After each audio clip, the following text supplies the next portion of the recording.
नमस्कार दोस्तों, मैं आकाश कुमार स्वागत करता हूं आपका हमारे चैनल नर्सिंग अप की ऑनलाइन नर्सिंग क्लासेस में।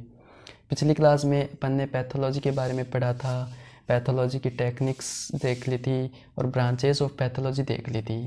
आज अपन जो पढ़ने वाले हैं वो एक बहुत ही इम्पोर्टेंट जो टॉपिक है पैथोलॉजी का वो पढ़ेंगे। ठीक है, पैथोलॉजी का जो इम्पोर्टेंट टॉपिक जो है आज अपना वो है सेलुलर इंजरी। सेलुलर इंजरी के बारे में थोड़ा इंट्रोडक्शन देखेंगे और कौन कौन से जो एजेंट्स है जिसके कारण सेलुलर इंजरी हो सकती है और कैसे कैसे हो सकती है इसके बारे में अपन आज देखने वाले हैं। तो चलिए स्टार्ट करते हैं आज की क्लास। सेलुलर इंजरी, ठीक है। Cellular response to stress for injurious stimuli.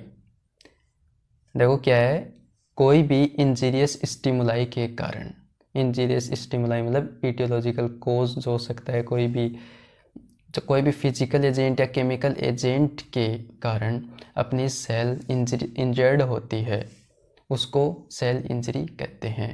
ठीक है, अब जो डेफिनेशन की अपन बात कर लेते हैं सेल इंजरी की, वो देखिए। Cell injury is defined as the effect of a variety of stresses due to aetiological agents.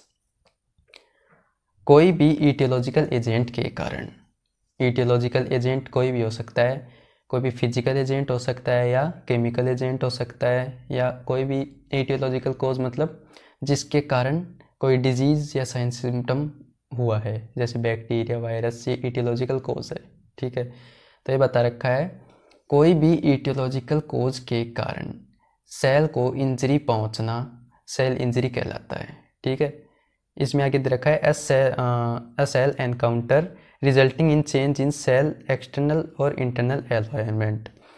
Aetiological cause के कारण सेल में इंजरी होने के कारण सेल या तो खुद एनकाउंटर कर लेती है, या तो सेल खुद डेड हो जाती है, या कोई ईटियोलॉजिकल कोज उसको डेड कर देता है। डेड होने के बाद उसके जो इंटरनली जो सेल का जो इंटरनली एनवायरनमेंट है उसमें या फिर एक्सटर्नली एनवायरनमेंट में उसमें चेंज होने को सेल इंजरी कहते हैं। ठीक है, एक्सटर्नली या इंटरनली जो एनवायरनमेंट में चेंज होगा तो सेल या तो कोई डिजीज़ प्रोड्यूस करेगी या सिम्टम प्रोड्यूस करेगी, जिसके कारण अपन को पता चलेगा कोई भी सेल इंजर्ड हुआ है या डेड हुआ है। ठीक है, अब इसमें आगे दे रखा है, अब इसमें ईटियोलॉजिकल कोजेज दे रखे हैं कि कौन कौन से कोज हो सकते हैं जिसके कारण सेल इंजरी हो सकती है। तो देखिए, cause the cell may be broadly injured by two major ways. कोई सेल है वो ब्रॉडली मतलब बहुत ज़्यादा हद तक इंजर्ड हो सकती है केवल दो मेजर कारण के वजह से। दो मेजर कोज कौन से है वो देखते हैं। एक तो जेनेटिक कोज है, एक एक्वायर्ड कोज है। जेनेटिक कोज मतलब समझ ही गए होंगे, जेनेटिक कोज वो कोज होते हैं जो मतलब माता पिता से बच्चे में आई है। ठीक है, सपोज माता पिता में कोई डिजीज़ है, डायबिटीज़ मान लो, या तो पिता में है या माता में, उनके कारण जो होने वाला जो बच्चा है उसमें भी अगर डायबिटीज़ आई हुई है तो वो जेनेटिक कोज हो गया। ठीक है, तो अब जेनेटिक कोज के बारे में देख लेते हैं। It includes various genetic disorder और डिजीज़ लाइक डाउन सिंड्रोम और टर्नर सिंड्रोम। जेनेटिक कोज में बहुत से डिसऑर्डर्स आए हुए हैं, जिसमें से देखो टर्नर सिंड्रोम है या डाउन सिंड्रोम है, इनके कारण भी सेल इंजरी हो सकती है।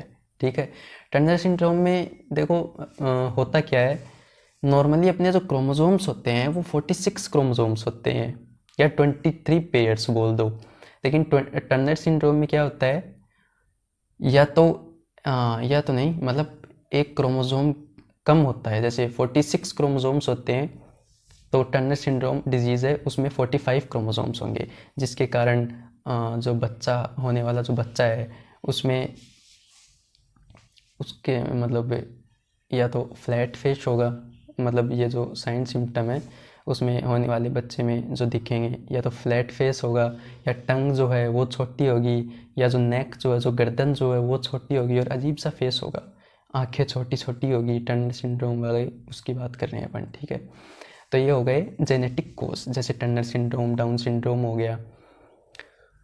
अब अपन बात करते हैं एक्वायर्ड कोज की।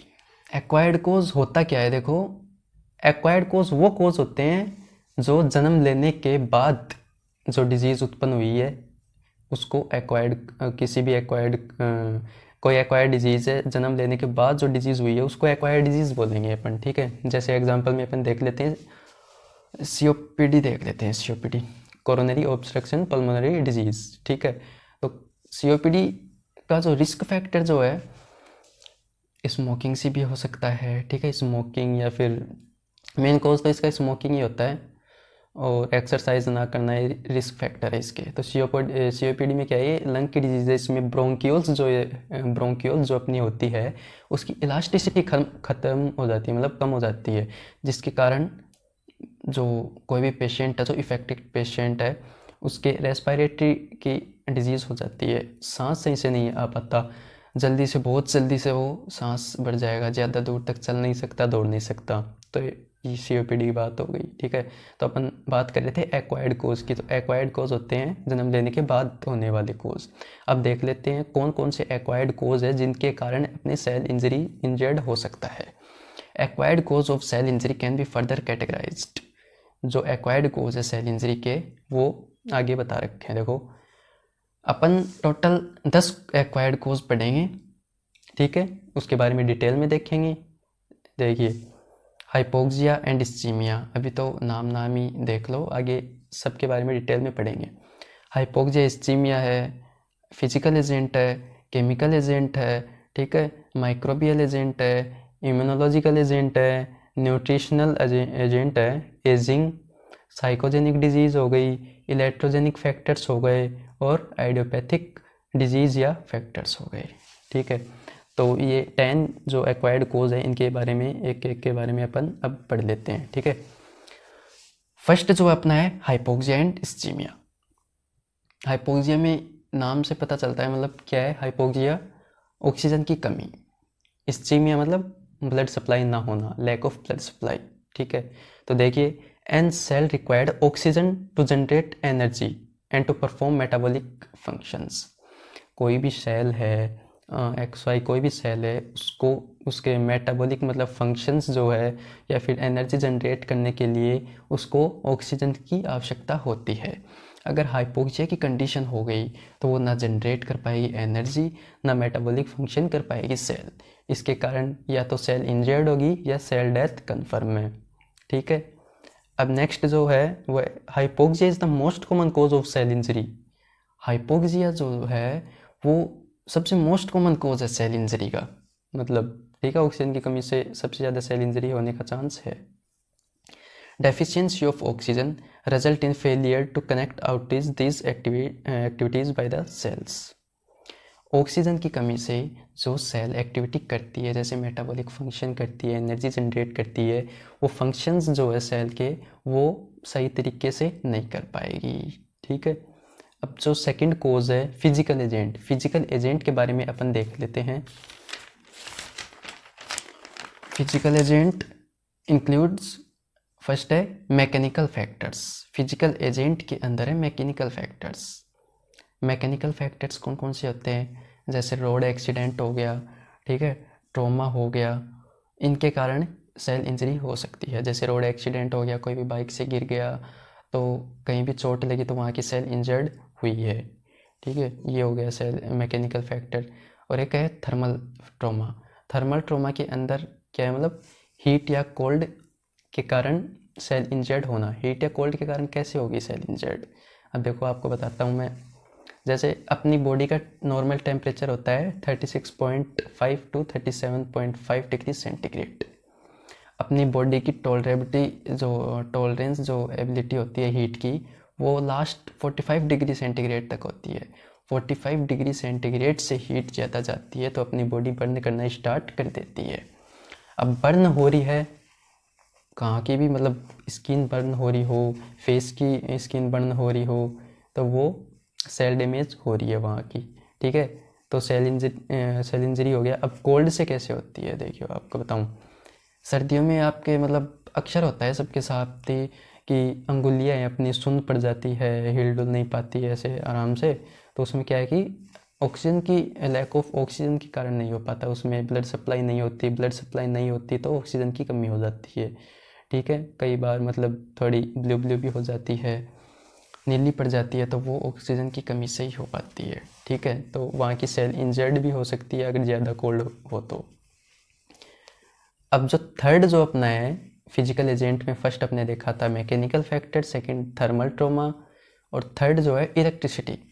इलेक्ट्रिसिटी के कारण देखो कैसे सेल इंजरी हो सकती है, वो अपन देखते हैं। जैसे कोई भी इलेक्ट्रिसिटी का, जैसे इलेक्ट्रिसिटी मतलब अपने करंट लगा, करंट लगते ही क्या है, या तो करंट अपने को बहुत दूर फेंकेगा या वहीं अपन गिर जाएंगे बेहोश होकर, तो उसमें क्या है, शॉक लगता है।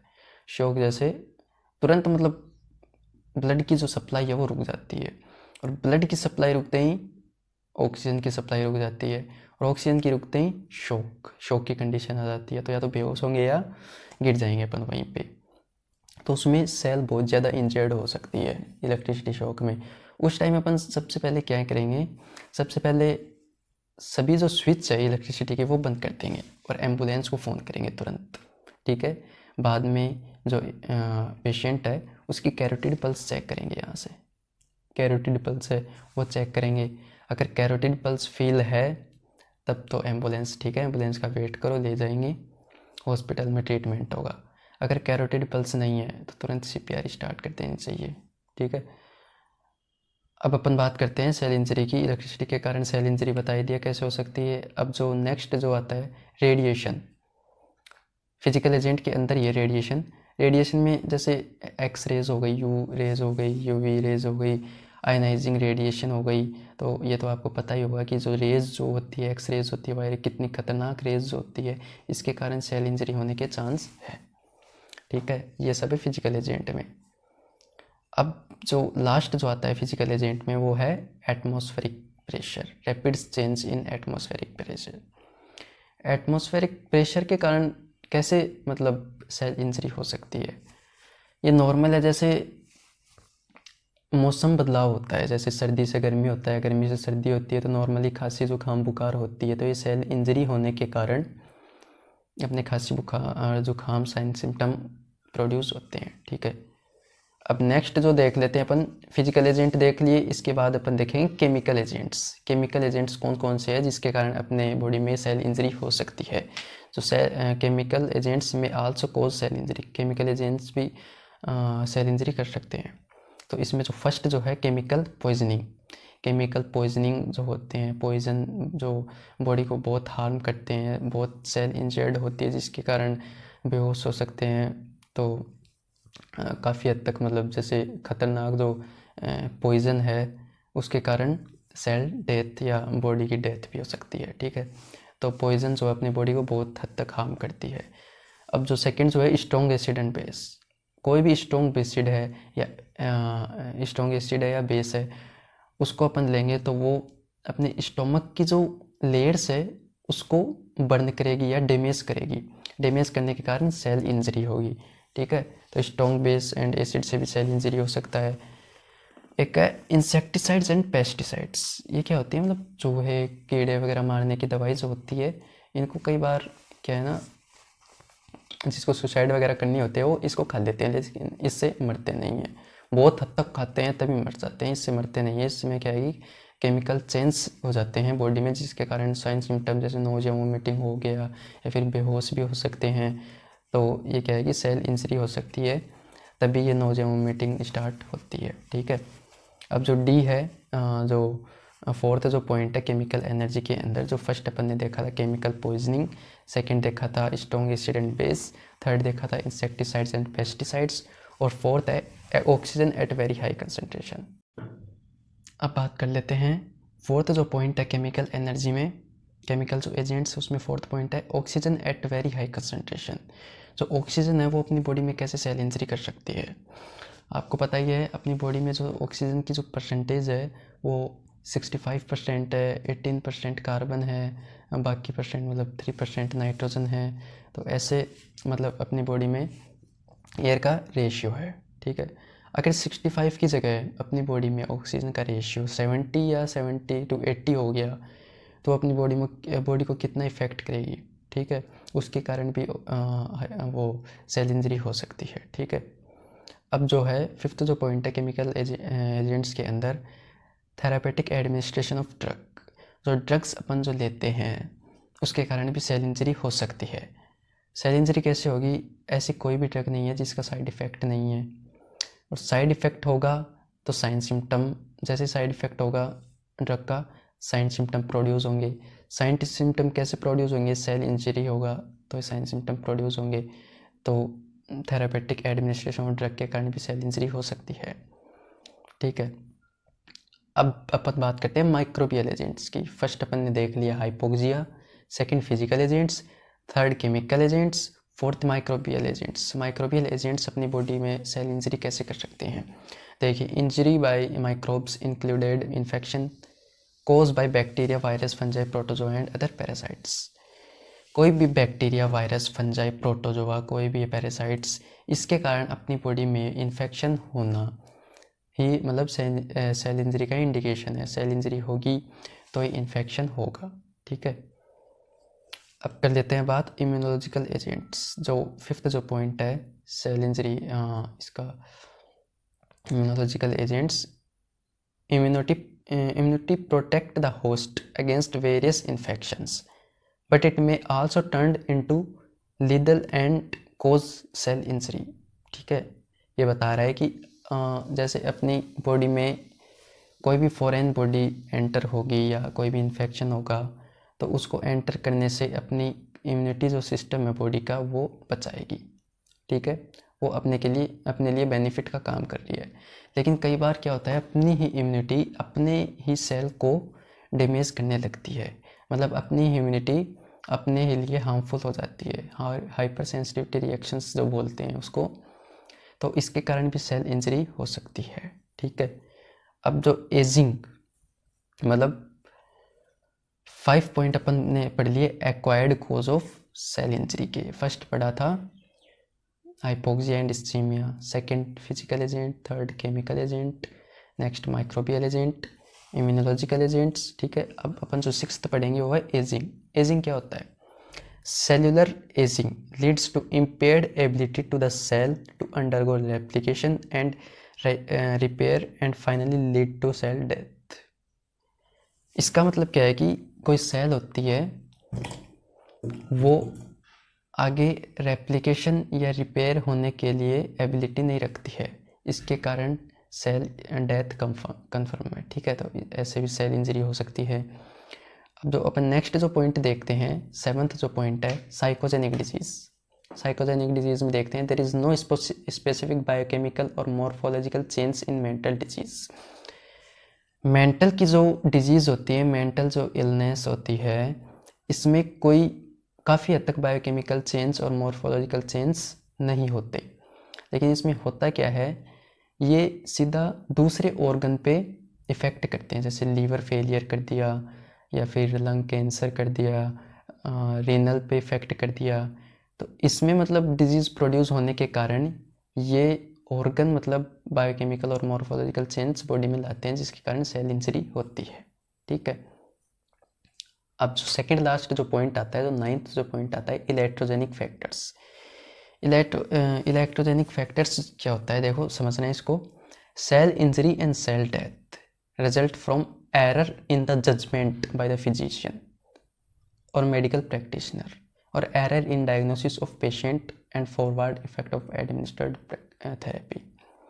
इसका मतलब क्या है, देखो सेल इंजरी होती है इलेक्ट्रोजेनिक फैक्टर से। कैसे होती है?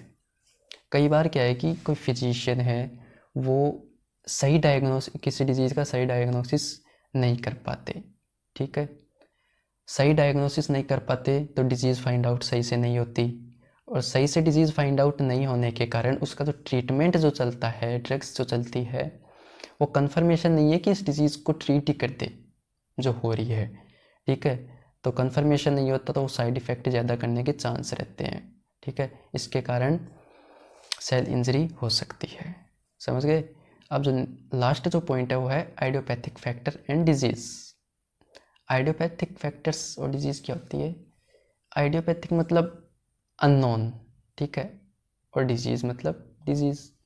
अननोन मतलब कोई भी डिजीज़ जो हुई है अपनी बॉडी में, उसका जो कोज जो है वो एग्जैक्टली अननोन है, मतलब वो नोन कोज उसका मिला ही नहीं है अभी तक, ठीक है। कोई भी जैसे डिजीज़ है उसका एग्जैक्ट कोज जो है वो है अननोन है, ठीक है। एग्जांपल में देख रहे थे हाइपरटेंशन है। हाइपरटेंशन में क्या होता है कि इसका जो एग्जैक्ट जो कोज है कि भाई इसी की वजह से हाइपरटेंशन हो सकता है, वो नहीं है, अभी तक अननोन है। हाँ, रिस्क फैक्टर काफ़ी हद तक है, जैसे एथेरोस्क्लेरोसिस हो गया, इसकी वजह से हाइपरटेंशन हो सकता है, या पर हाइपोवोलेमिया हो गया, ब्लड के अंदर हाइपोवोलेमिया हो गया, इसके कारण भी हाइपरटेंशन हो सकती है, ये रिस्क फैक्टर है इसके, ठीक है। लेकिन जो एग्जैक्ट कोज है जो डिजीज़ के वो अभी तक फाइंड आउट नहीं है। तो ये होता है आइडियोपैथिक फैक्टर और डिजीज़, इसके कारण सेल इंजरी हो सकती है। तो यहीं पे आज का जो बड़ा टॉपिक था सेलुलर इंजरी, इसका जो इंट्रोडक्शन ही मान लो आप, ये कंप्लीट हुआ। इसके जो अंदर का जो इम्पोर्टेंट है, जो कल अपन अगली क्लास में पढ़ने वाले हैं, जैसे एडेप्शन हो गया, इरिवर्सिबल सेल इंजरी हो गया, रिवर्सिबल सेल इंजरी हो गया, इसके बारे में अगली क्लास में अपन पढ़ेंगे, ठीक है। तो अगला जो टॉपिक होगा अपना बहुत ही इंटरेस्टिंग और इम्पोर्टेंट टॉपिक होगा। आज की क्लास यहीं पे समाप्त करते हैं, ठीक है। तो मुझे कमेंट बॉक्स में कमेंट करके बताइए कि कैसी लगी मेरी क्लास। धन्यवाद।